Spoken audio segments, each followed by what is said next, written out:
Hello folks, Lara here. This is going to be our first video in the series on archetypes. If you go to the bookstore's reference section, you're going to find a lot of how-to books that cover archetypes of some kind. I own a few of them myself and they're very handy, but most of what you'll find are books about character archetypes. While characterization is fun to talk about, I feel from experience that it is a misleading place to start. When teaching someone about the game of football, you don't want to waste time explaining how the linebacker's divorce made him grow as a character and train harder. In this video, we're going to talk about the field and the goals of the game to start. It's important to know why the field is built the way that it is and how to navigate it. Archetypes and story structure, that is our empty football field. When talking about plot structure, there's a really cool dude everyone should know about. His name was Joseph Campbell. One could Google his background, but at the heart of his story, he left studying math at a university, lived in a shack through the Depression era, and went on to study myth. The byproduct of his study of world myth was something that he referred to as the monomyth, and it would go on to impact writers of all kinds. If one were to look up his work in a store, it's usually shelved with the rest of the material on myth, and you won't find it next to any of the how-to books for writers. But there is his work, right on the shelf with all of the other books on mythology. It is odd, really, because I can't think of a more influential book for writers than Joseph Campbell's A Hero with a Thousand Faces. Often you don't get into studying him until you're closer to your master's, maybe your MFA in university. But his monomyth is everywhere, and it would be bizarre to not talk about him first and use the monomyth as a first lesson. Now I get it. You know, talking about a dense book written by yet another deceased genius does not seem thrilling. Admittedly, if you were to pick up The Hero with a Thousand Faces, it would be a very, very heavy read. And it would be probable that without an interest in world myth, much of it would feel like it had nothing to do with you. I will challenge you to read it and own a copy one day. You may even be forced to buy it in college. But for now, we're going to use tools like my videos and other stuff to really show you why this guy is so cool. Really. So what if I told you at the core, the Harry Potter series, the Lord of the Rings trilogy, and the Star Wars saga were all the same story? Joseph Campbell's monomyth tells us why that's true, and we can look at the really cool comparisons without picking up a dense book. You could pop in a favorite movie and see something of the monomyth in it, and once you see it, you will always see it.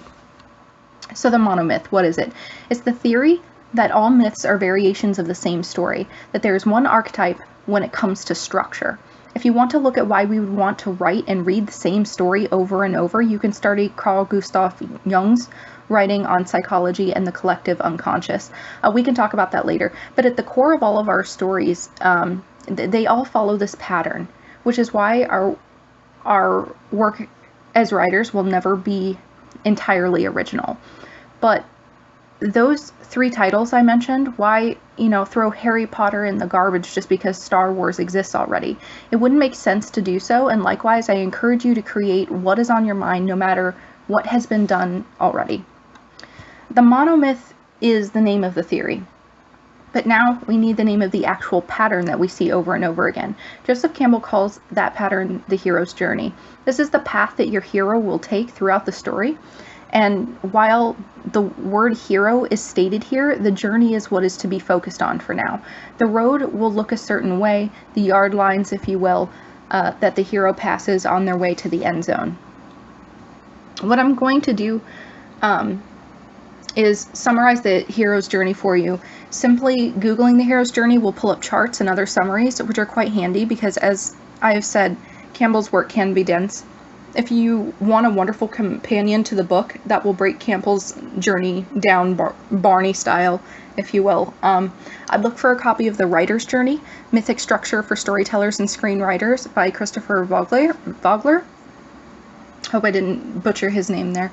But it's a book that you will read a million times if you get your hands on it, because it's the blueprint for anything that you'll ever write.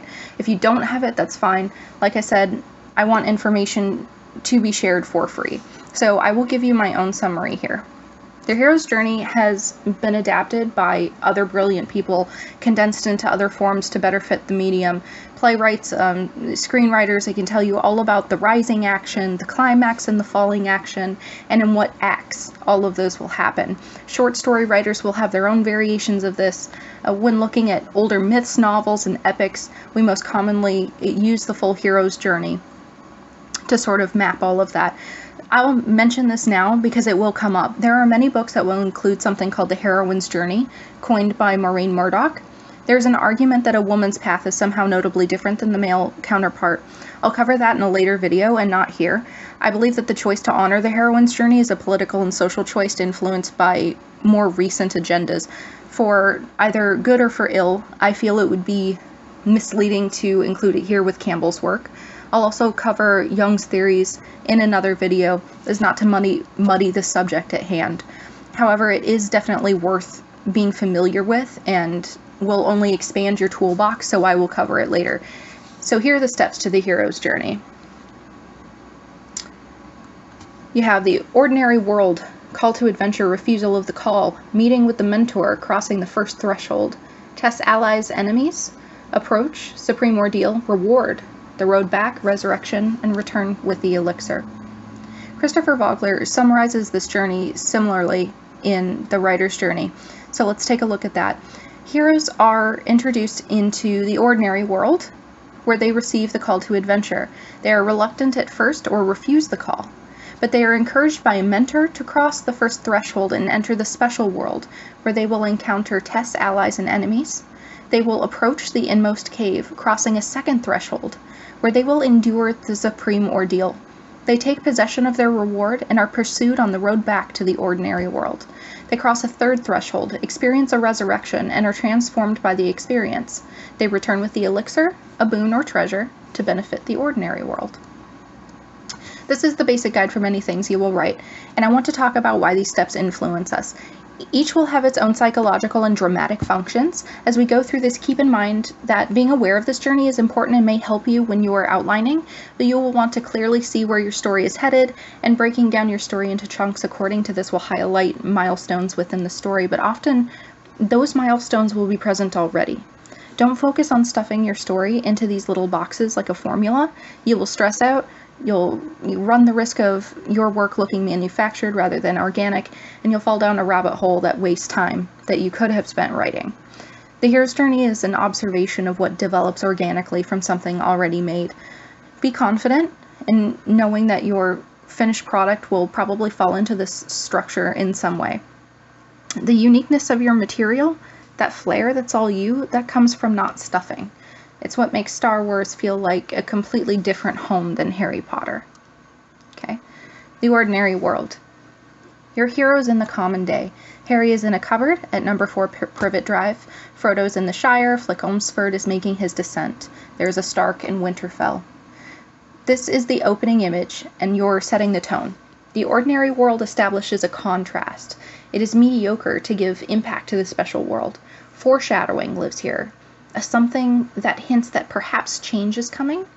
The writer establishes questions in the mind of the reader, dramatic questions that make the reader wonder what's going to happen next. The readers learn that the characters have inner and outer conflicts, and there's something about the hero familiar to us. The writer introduces the hero with something that we can resonate with and see in ourselves. We begin to identify with the hero. We learn that the hero is missing something.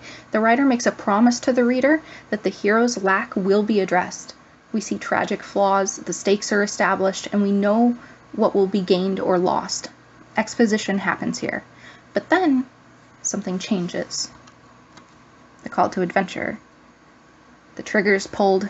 Harry gets a letter from Hogwarts, dwarves arrive at the door, Neo's computer flashes with a mysterious message.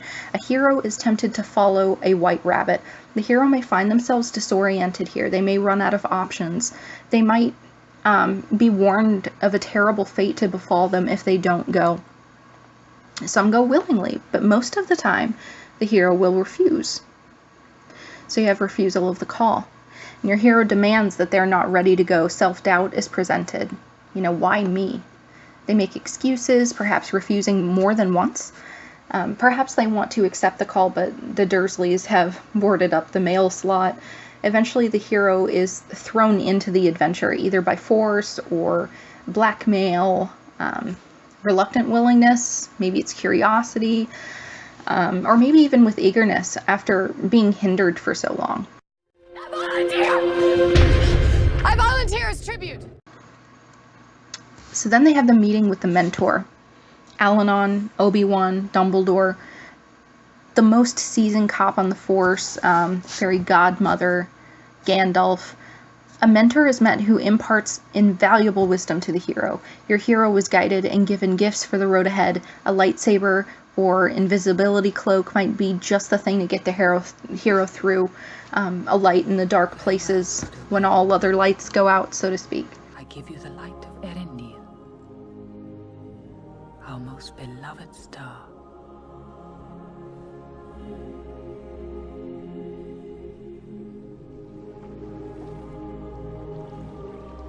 May it be a light for you in dark places when all other lights go out.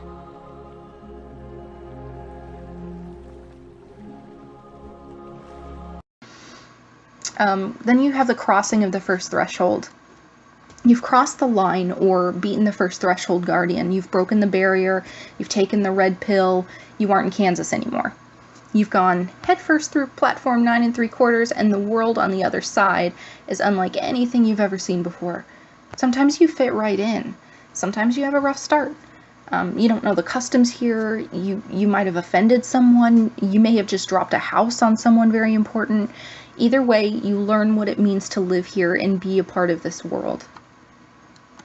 Test allies and enemies. It looks like dropping that house has made you a friend or two. Maybe it's made an enemy as well. You've crashed your ship into the side of Pandaria, and now you must make amends and sort out friend from foe. But the good news is you will meet sidekicks along the way. They can give you hints and show you the cool places to hang out. They serve as expertise in the things that you lack, even if they aren't perfect. You'll have to work as a team to overcome minor rivals. Your friends will teach you about the new rules that sprout up, and with a bit of luck, you might just make it through your journey alive. Then you have the approach to the inmost cave. And now that you have the hang of things, you can't stay at the tea party forever. The Hunger Games have to start sometime, and you begin to emotionally prepare to enter the belly of the whale. It's common that the hero faces self-doubt once again. Allies might stray or try to take the ring from Frodo. Rivals may have a change of heart. The team changes face and becomes prepared for an ordeal with no assured way out. Sometimes another threshold guardian blocks the way. Fluffy guards the trapdoor, but you have to go down there. And down there, your mentor cannot follow you. The hero must go without the mentor to be validated, or else no one could ever be certain that truly they were the ones fulfilling their own destinies. The mentor often vanishes or dies here.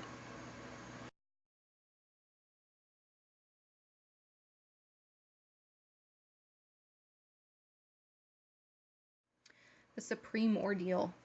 The hero dies physically or metaphorically, and likewise they are reborn. They are changed and transformed. Gandalf the Grey becomes Gandalf the White. A hero may have been injured and left physically changed. Death is witnessed here. Loss occurs. Cedric Diggory, Ned Stark. This ordeal brings with it an enlightenment, where two parts of a conflicting self become one. Link battles his shadow form. A death of the ego is witnessed. You ascend. You internalize the mentor. Yoda's voice is in your head, something in your training clicks, and now you understand what the mentor was trying to tell you all along. The tides have turned, and you can now take your reward. Now the reward. The heroes have to live with what it means to have survived the supreme ordeal. Anything about me? Do you have any idea what I've been through? How much? For some, this means suffering psychological issues, the pain of a Morgul blade. But there is also celebration. Stories are shared, rewards are collected, senpai notices you, grudges with friends are settled, social conflicts receive closure. All the loose ends are tied up. The hero reaches out to take what they deserve, whatever that is. They may also receive initiation rites or acceptance, from a place which they were previously barred. The character displays how he's changed from where he or she has started, and the writer fulfills her promise and gives the hero what he lacks. And because the reader identifies with the hero, the reader is fulfilled in some way as well. And on the road back, it's time to go home now and rest. The hero must take what they've learned and prepare to share it with the ordinary world. The Lord of the Eagles has taken you from the wreckage of Mount Doom and carried you off. There's some sort of flight here, a pursuit or a trip. Then you have the resurrection. The hero builds a new personality that's suitable for the ordinary world, which now seems strange and foreign. They must learn how to assimilate and take off the cape. They become someone new again, and in many cases, another symbolic resurrection is just the thing to ready them for home.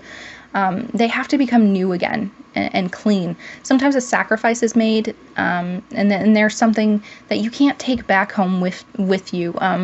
Often that thing is magical and represents the special world. And you have the return with the elixir. There is something that can be brought home, whether a newfound self-assurance or a treasure. The hero introduces something to the ordinary world that may be very much needed, or perhaps something more problematic than anticipated. This is where we see the ordinary world again after a long journey. Perhaps it's just as we remembered it, perhaps it's the same, but now it's perceived differently by the hero. Or maybe, just maybe, nothing was at all how we left it. The epilogue is here, as well as any of the hints of things to come. Seeing home again will let the hero know whether the personality he built in the resurrection will fit in the ordinary world. For some heroes, they simply wake up in bed. For others, it means a trip to the Grey Havens, never to return. So here we have a journey, a nice archetypal path.